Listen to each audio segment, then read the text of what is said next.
பிரியமானவர்களே, ரோமருக்கு எழுதின நிருபம் 8ஆம் அதிகாரம் 5-8 வசனங்களை நாம் வாசிக்கிற பொழுது அங்கே மிக அற்புதமான ஒரு செய்தி நமக்கு கிடைக்கிறது. மாம்சத்தின்படி வாழ்கிற ஒரு வாழ்க்கை, இன்னும் ஆவியின்படி வாழ்கிற ஒரு வாழ்க்கை.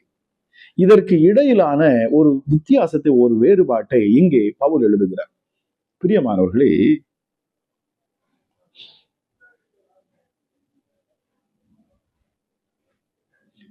வசனம் 5 இப்படி சொல்லுகிறது: மாம்சத்தின்படி இருக்கிறவர்கள் மாம்சத்துக்குரியவைகளையே அவர்கள் சிந்திக்கிறார்கள், ஆவியின்படி இருக்கிறவர்கள் ஆவிக்குரியவைகளே சிந்திக்கிறார்கள்.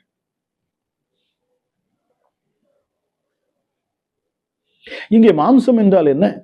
அது மாம்சம் என்றால் நாம் நினைத்துக் கொள்வோம் நம்முடைய சரீரம், நம்முடைய உடல் என்று சொல்லி. இல்லை பிரியமானவர்களே, தேவனை விட்டு விலகி தேவனுடைய ஆசை, விருப்பம், பாவ இச்சைகளை நாம் விரும்பி அதை ஏற்றுக்கொண்டு அதில் வாழ்கிற ஒரு மனநிலை. பிரியமானவர்களே, மாம்சத்தின்படி வாழ்கிறவன் எப்படி வாழ்வான்? எனக்கு என்ன வேண்டும், எனக்கு பிடித்ததையே நான் செய்வேன்.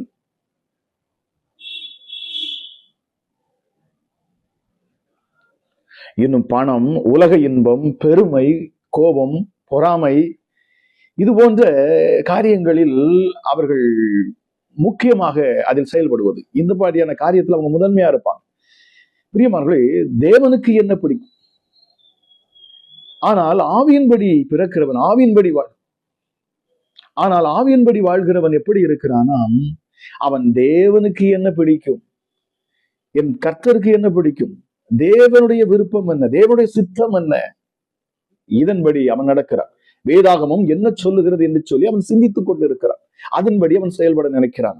பிரியமானவர்களே, உங்கள் வாழ்க்கையின் திசையை முதலில் தீர்மானிப்பது எது என்று சொன்னால் உங்களுடைய சிந்தை, உங்களுடைய சிந்தனை. பிரியமானவர்களே,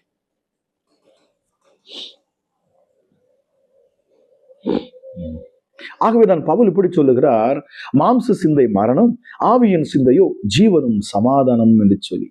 பிரியமானவர்களே, இது மிகவும் ஒரு வலிமையான ஒரு வசனமாக நாம் பார்க்க முடிகிறது. மாம்சத்தின் சிந்தை மரணம், அதாவது பாவத்தை தொடர்ந்து விரும்பி பாவத்தில் வாழ்வது.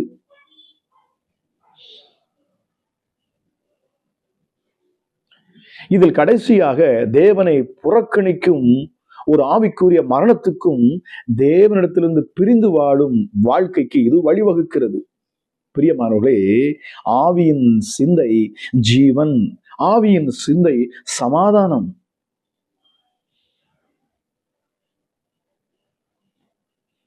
இன்னும் பரிசுத்த ஆவியானவர் வழிநடத்துகிற ஒரு வாழ்க்கை. தேவனோடு நீங்கள் வைத்திருக்கிற அந்த உறவு இன்னும் நெருங்குகிறது. பிரியமானவர்களே, இன்னும் உள்ளத்தில் உங்களுக்கு ஒரு சமாதானம் இருந்து கொண்டே இருக்கும். பாவத்தை விட்டு விலகக்கூடிய ஒரு ஆற்றலும் வல்லமையும் உங்களுக்கு கிடைக்கிறது. அது மாத்திரமல்ல, தேவனுடைய விருப்பம், தேவனுடைய சித்தம் என்னவோ அதன்படி செய்ய உங்களுக்கு விருப்பம் உண்டாகும். ஆம் பிரியமானவர்களே, நித்திய ஜீவனை நோக்கி ஓடுகிற ஒரு விருப்பமும் ஒரு வாழ்க்கையும் உங்களுக்கு ஏற்படுத்தப்படுகிறது.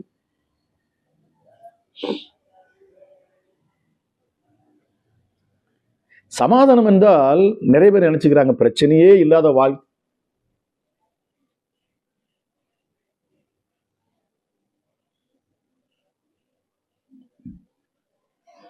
சமாதானம் என்றால் பிரச்சனையே இல்லாத வாழ்க்கை அல்ல பிரியமானவர்களே. பிரச்சனையின் நடுவிலும் தேவன் என்னோடு இருக்கிறார் என்கிற நிச்சயம். மாம்சத்தின் சிந்தை, வசனம் 7 சொல்லுகிறது, மாம்சத்தின் சிந்தை தேவனுக்கு விரோதமான பகை. அது தேவனுடைய நியாயப்பிரமாணத்துக்கு கீழ்ப்படியாது, கீழ்ப்படியும் மாட்டாது.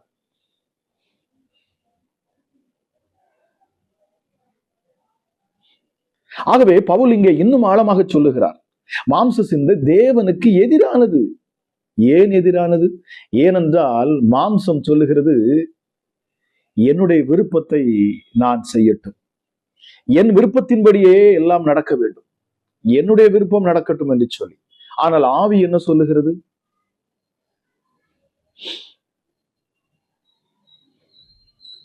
தேவனுடைய சித்தத்தின்படி நடக்கட்டும், எல்லாம் தேவ சித்தத்தின்படியே என் வாழ்க்கையில் நடக்கட்டும். பிரியமானவர்களே, இந்த இரண்டுக்கும் இடையே ஒரு போராட்டம் இருக்கிறது. உதாரணமாக தேவன் சொல்லுகிறார், நீ அதை மன்னித்து விடு, அவனை மன்னித்து விடு. ஆனால் மாம்சம் சொல்லும், இல்லை, அவனை மன்னிக்காதே.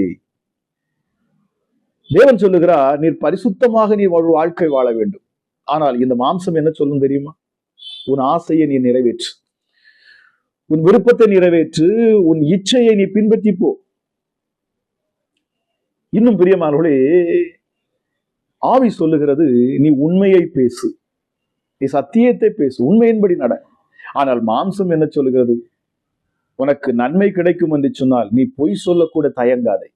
உன் வாழ்க்கையில் ஒரு நல்லது நடக்கும் என்று சொன்னால் நீ என்ன செஞ்சிடணும்? பொய் சொல்லு, ஏமாற்று என்று சொல்லி கொடுக்கிறது. ஆனால் மாம்ச சிந்தை தேவனுடைய சித்தத்துக்கு, ஆகவேதான் பிரியமானவர்களே, மாம்ச சிந்தை தேவனுடைய சித்தத்துக்கு அது எதிராக செயல்படுகிறது.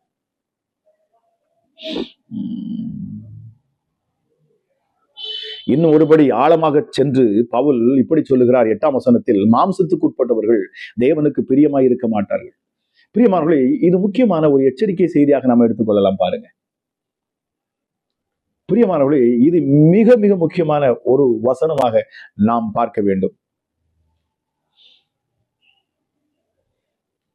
ஒருவன் கிறிஸ்தவ பெயரை வைத்திருக்கலாம், வேதாகமத்தை வைத்திருக்கலாம், சபைக்கு செல்லலாம், ஜெபிக்கலாம், பிரியமானவர்களே, ஆனால் அவனுடைய வாழ்க்கையின் ஆட்சி யார் கையில் இருக்கிறது? அவன் எந்த ஆட்சிக்கு உட்பட்டவனாக இருக்கிறான்?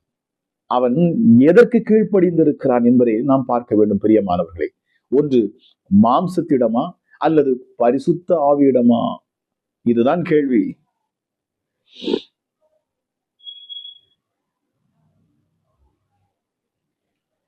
நாம் இங்கே முக்கியமாக புரிந்து கொள்ள வேண்டியது ஒன்று என்ன அப்படின்னா, நீ எதை பற்றி தொடர்ந்து நீ சிந்திக்கிறாயோ, எதை குறித்து நீ சிந்தித்துக் கொண்டே இருக்கிறாயோ, அது உன் வாழ்க்கையாக அது உன்னை ஆளுகை செய்யும். மாம்சத்தை நோக்கிய சிந்தனை மரணத்துக்கு கொண்டு செல்லுகிறது. ஆவியை நோக்கிய சிந்தனை உனக்கு ஜீவனையும் சமாதானத்தையும் கொடுக்கிறது.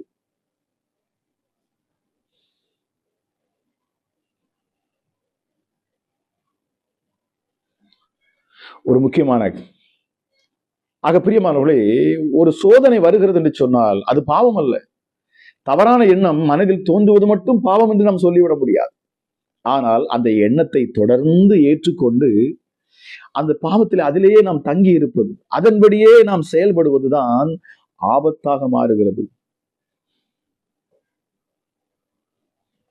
ஆகவேதான் பரிசுத்த ஆவியானவர் நம்முடைய சிந்தனையை அவர் மாற்ற அவர் விருப்பம் கொள்ளுகிறார். பிரியமானவர்களே, நாம் பரிசுத்த ஆவியானவருக்கு இடம் கொடுக்கிற பொழுது அவர் நம்முடைய சிந்தையை மாற்றுகிறாராம். ரோமருக்கு எழுதுகிற நிருபம் 12:2 இப்படி பவுல் மீண்டும் எழுதுகிறார், உங்கள் மனம் புதிதாகிறதுனாலே நீங்கள் மறுரூபமாகுங்கள்.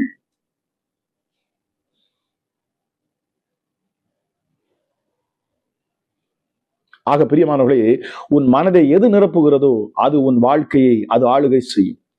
மாம்சத்தை நிரப்பினால் மாம்சத்தின் கிரியைகள் உன்னிடத்திலிருந்து வெளிப்படுகிறது. தேவனுடைய வார்த்தையை நீ நிரப்பினால் தேவனுடைய சிந்தனை உனக்குள் செயல்படும்.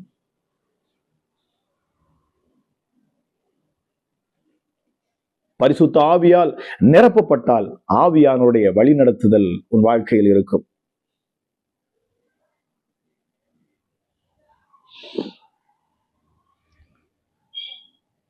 தினமும் நீங்கள் உங்களை ஒரு கேள்வி கேட்டு பாருங்கள், உங்களை நீங்கள் ஆராய்ந்து பாருங்கள். இன்று என் வாழ்க்கையை யார் ஆளுகை செய்கிறார்?